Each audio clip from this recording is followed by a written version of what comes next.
नमस्कार, मैं पंडित विनोद कौशिक। आज हम बात करेंगे सैटर्न फिंगर।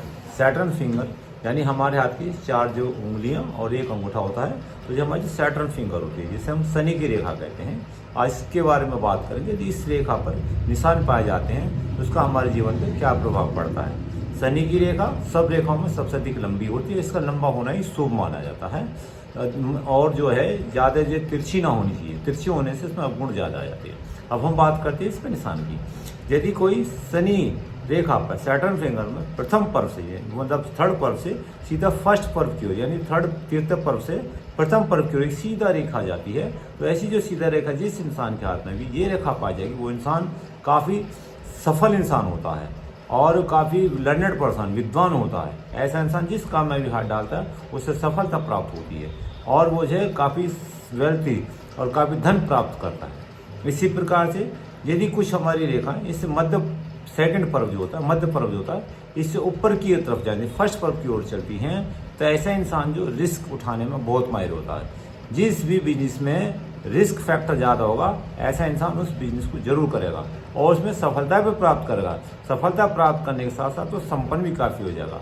तो ऐसे इंसान जिनके हाथ में इस प्रकार की रेखा होती है, जो मध्य पर्व से ऊपर हो जाती हैं, वो काफ़ी जो है रिस्क टेकर इंसान होते हैं और खतरों से बिल्कुल भी नहीं घबराते। एक तरीके से कहें तो वो खतरों के खिलाड़ी होते हैं। इसी प्रकार से यदि तृतीय पर्व से, थर्ड पर्व से फर्स्ट पर्व की कुछ रेखाएं जाती हैं, तो ऐसा इंसान जो है खनिज के क्षेत्र की जो मिनरल्स होते हैं, यदि इस प्रकार के बिजनेस को करता है तो उससे काफ़ी लाभ होने की संभावना रहती है। तो ऐसे इंसान को जिसकी थर्ड पर्व से प्रथम पर्व की ओर रेखा जाती है, तो उन्हें जो मिनरल्स से संबंधित, खनिजों से संबंधित काम को जरूर करना चाहिए। इसी प्रकार यदि हमारे इसी शनि की सैटर्न फिंगर के प्रथम पर्व पर एक सिंगल रेखा है, तो ऐसे इंसान जो जेलसी नेचर का होता है, वो दूसरों से जलता जरूर है। यदि किसी का भी, उसका कोई दोस्त भी है, भाई भी है, और यदि कोई उससे अच्छा कर रहा है, अच्छी परफॉर्म कर रहा है, अच्छे पैसे कमा रहा है, अच्छा पढ़ रहा है, अच्छी बिजनेस कर रहा है, तो उससे जेलसी वो जरूर करता है। इसी प्रकार से यदि हमारे जो थर्ड पर्व है, इसमें बहुत सारी रेखाएं हों और जो हमारा मूल होता है, जो रूट्स होते हैं, फिंगर्स ऑफ रूट होता है, इसके नज़दीक हों, तो ऐसा इंसान काफ़ी अनलकी पर्सन कहा जाता है।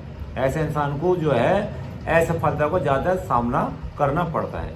इसी प्रकार से यदि हमारे इसी शनि सैटर्न फिंगर पर तीसरे पर्व पर जो है कोई ब्लैक स्पॉट पाया जाता है, तो जो जिसके हाथ में भी ब्लैक स्पॉट पाया जाता है, ऐसे इंसान को औरतों से सावधान रहना चाहिए। ऐसे इंसान को जो है औरतों के माध्यम से धन की अपार हानि होती है और ऐसे इंसान को जो है औरतों से अपने आप को चौकस रखना चाहिए, अन्यथा उसकी बर्बादी का कारण ये औरतें ही बनती हैं। इसके अलावा यदि इसी थर्ड पर्व पर, यानी कि जो हमारे सैटर्न फिंगर, इसके थर्ड पर्व पर ही 2 स्टार हो, 2 स्टार के निशान, जिसे हम तारा कहते हैं, 2 तारे के निशान हो, स्टार के निशान हो, और हमारी जो हेडलाइन है, जो हमारी मस्तिष्क रेखा है, और यदि ये शनि पर्वत के सैटर्न माउंट के नीचे टूटी हुई होती है, तो ऐसे इंसान की जो है डेथ होने की संभावना, मृत्यु की संभावना बहुत अधिक होती है। और यदि यही निशान, यानी कि इस तृतीय पर्व पर 2 स्टार और हमारी हेडलाइन सैटर्न माउंट के नीचे टूटी, और यही निशान यदि औरत के हाथ में पाया जाता है, तो ऐसी औरत जो है, ऐसी जो लेडी है, वो वाटर के पानी के अंदर सुसाइड करेगी, आत्महत्या करेगी। तो इसका अर्थ आदमी के हाथ में भी दोनों में डेथ का है और औरत के हाथ में भी डेथ का है। डेथ का अंतर अलग अलग है।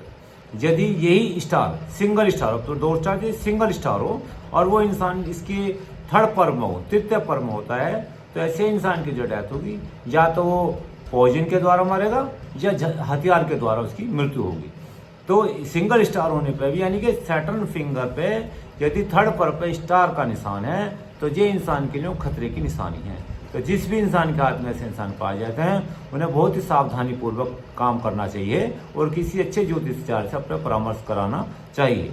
इसके अलावा यदि हमारे इसी पे जो है इजलैंड पाया जाता है, द्वितीय पर्व पर इजलैंड का साइन पाया जाता है, तो इंसान को जो है धन की प्राप्ति होती है, यानी कि लॉटरी वगैरह है, उससे भी उसको धन की प्राप्ति होने की पूरी संभावना बनी रहती है।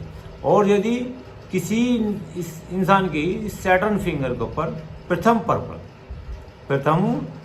पर ट्रायंगल का, त्रिभुज का निशान है, तो ऐसा इंसान जो है बहुत स्वार्थी नेचर का होता है। वो स्वार्थ के द्वारा अपने सारे काम पूरे करना चाहता है और वो किसी की मदद नहीं करने का, उसे सिर्फ अपने अपना काम बनता है अपार्ट में जय जनता, उसका सीधा सब ये प्रिंसिपल जो रूल होता है। तो ऐसे इंसान से बहुत चौकस रहना चाहिए जिसके प्रथम पर त्रिभुज का ट्रायंगल का निशान है।